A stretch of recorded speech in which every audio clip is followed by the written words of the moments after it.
আওয়ামী লীগ নিবন্ধিত রাজনৈতিক দল, তাই সরকার বা আদালত নিষিদ্ধ না করলে আওয়ামী লীগের নির্বাচনে অংশ নিতে বাধা নেই।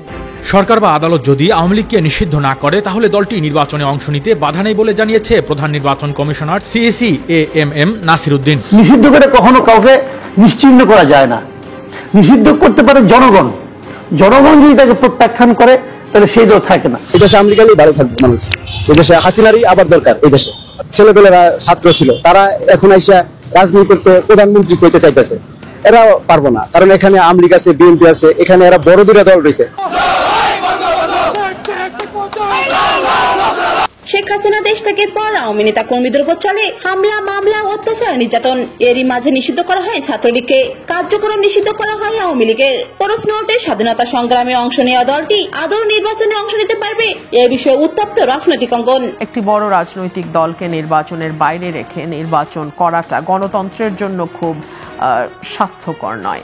ইসি থেকে ঘোষণা এসেছে, আওয়ামী লীগ নিষিদ্ধ প্রত্যাহার খারিজ না করা হলে আসন্ন নির্বাচনে অংশ নিতে পারবে না আওয়ামী লীগ।